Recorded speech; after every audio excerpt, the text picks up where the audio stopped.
Welcome to this explainer. You know what? We're just going to completely bypass the usual gentle introductions today and dive right into the deep end of productivity culture gone terribly, terribly wrong. We live in this era where hustle culture and nonstop self-improvement are praised literally everywhere we look. But what happens when that drive to learn becomes an actual, literal addiction? What happens when you just can't tolerate a single moment of silence in your own head? Today we're looking at a fascinating and honestly deeply unsettling firsthand account of someone who took audio learning to a super dangerous extreme. We're going to unpack the psychology behind this, and more importantly, figure out if modern subscription apps are quietly pushing us down this exact same path. Okay, let's get into it. Okay, picture this. Imagine you're trapped in a car. The driver, maybe it's a family member or a close friend, is blasting an audio track through the speakers. But it's not music, and it's not a normal podcast conversation. It's this robotic voice reading dense, heavy text at an ultra-high speed. It's playing so fast that it's practically incomprehensible to a normal ear. It sounds frantic. You sit there for hours as this screeching noise fills the car until you physically feel nauseous. You literally beg the driver, "Please stop, it's making me sick." But the driver refuses. They simply cannot turn it off. While this bizarre, incredibly uncomfortable scenario, it wasn't just some one-off prank. This was the actual daily reality for our author in their early 20s. For about 3 years, they were completely trapped in an obsessive cycle of hyperspeed knowledge consumption. They'd actually trained their brain to understand this incredibly fast audio, and they listened to it everywhere, completely regardless of who was in the car with them, and regardless of how much discomfort it caused their loved ones. They were just totally possessed by the thought that they simply had to consume more knowledge. Section 1. The high-speed audio obsession. Right, so how does someone even get to that point? Let's look at how this extreme hustle habit actually kicked off. Believe it or not, the whole thing started with this quote from the billionaire entrepreneur Masayoshi Son. The author heard a speech where Son talked about how relentlessly he studied, like in the toilet during meals and listening to recorded lectures through earphones while driving. Now, to a healthy mind, this is just a story of extreme dedication, but to our author, it was an absolute spark in a powder keg. They thought, this is it. This seemingly innocent, highly praised quote was mistakenly adopted as the ultimate mandatory blueprint for success, and they just plunged headfirst into what would very quickly become a severe knowledge addiction. And it's wild to consider the stark contrast between what the author originally intended and where they actually ended up. It genuinely started as a desire for constant self-improvement. They were driven by these intrusive thoughts. I gotta gain knowledge. I must be smart. I have to succeed. I need to always be on the cutting edge. But that desire rapidly warped into severe knowledge dependency and just utter exhaustion. It wasn't about the joy of learning anymore. It was this unrelenting, compulsive chase. But the way this addiction escalated is honestly terrifying. It started normally enough in step 1, right? Just listening on commutes. Then step 2, wearing earphones in the bath. Step 3, listening right up until the very moment of sleep. But step 4 is where it becomes deeply pathological. The author began drinking alcohol heavily to reach a blackout state. Why? Because they actually believed that even while blacked out, they could force-feed complex real estate data, mathematical formulas, and news into their subconscious mind through the audio. They were literally using a text-reading app called iTextSpeaker to relentlessly pump data into a chemically sedated brain. It was, in the author's own words, completely morbid. Moving on to Section 2. The fear of falling behind. Because that level of self-destruction, right, it doesn't just come out of nowhere. We really have to unpack the psychology driving this behavior. The timing of this obsession is super crucial. This all kicked off shortly after the author experienced a major failure in university job hunting. And in Japanese society, stepping off the traditional path in your 20s can feel absolutely catastrophic.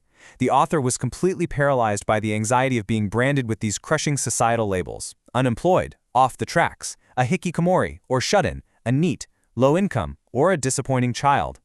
They were tangled up in this excruciating web of negative assumptions, terrified of being left behind by society. But actually, the pressure was much, much deeper rooted than just a bad job hunt. It traces back to this tragic-comic high school anecdote. The author recalls hiding in a school bathroom, hyperventilating, and crying so hard they couldn't even breathe. When a teacher finally found them, the author sobbed, "I want to be someone who lives on even after leaving this world, like Coco Chanel." And then after that, they just casually walked back into the classroom and acted like the class clown. Looking back, the author wonders if it was bipolar disorder or just the result of a deeply painful childhood.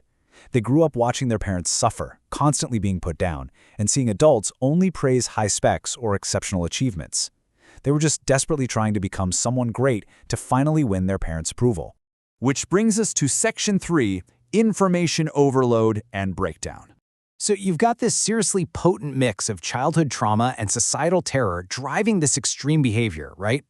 Let's look at the actual physical and mental toll this relentless digestion of information took on the author. They describe the agonizing daily process of feeding raw text, complex news, real estate laws, math, into their text-to-speech app. The goal was to listen, feel satisfied that they had learned it, and then hit delete. But it was a trap.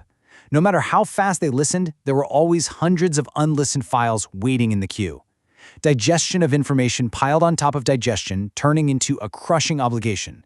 They were stuck in a never-ending cycle of forced consumption that literally led to total, undeniable nervous decay.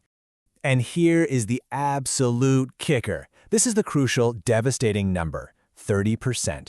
Despite alienating their friends, ruining their mental health, obliterating their resting hours, and resorting to alcohol-induced blackouts to cram their subconscious, the author estimates they actually retained only about 30% of the crammed information. It was entirely counterproductive. Their 20s became this peak era of profound difficulty in living, basically spinning their wheels furiously while just sinking deeper and deeper into the mud. Section 4, the dark side of subscriptions.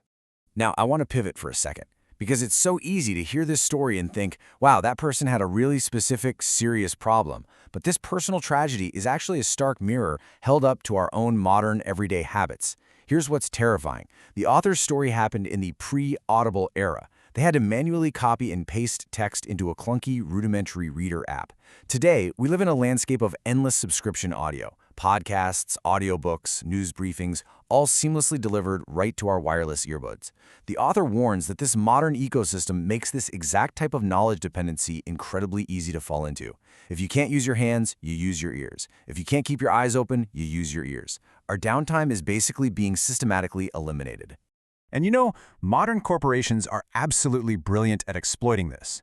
They systematically weaponize our totally normal, healthy, intellectual curiosity, turning it into what the author identifies as a sunk cost dependency. You sign up for a subscription to learn and grow, right? But soon, the mindset shifts. You think, I'm paying for this. It's a waste if I don't use it. You try to get your money's worth by consuming endlessly until you feel you've profited. What started out as a tool for happiness completely flips, creating a cycle of stress and unhappiness based purely on loss aversion. Finally, Section 5, reclaiming the blank space. So, if we recognize ourselves even just a tiny bit in this story, how do we break out of this cycle of endless compulsive input? Well, the author introduces this really vital concept called yahaku, which basically translates to blank space or margin. These are the crucial empty moments in our lives, the quiet commute, the silent bath, the moments right before sleep. The author warns that companies are constantly invading our blank space, pushing us to fill every quiet moment with a false temporary sense of productivity. But the truth they realized is that within that very blank space, that quiet emptiness is where true happiness, processing, and peace actually reside. The ultimate takeaway from the author's really grueling recovery process is this incredibly practical advice. Take a hard look at the services you pay for.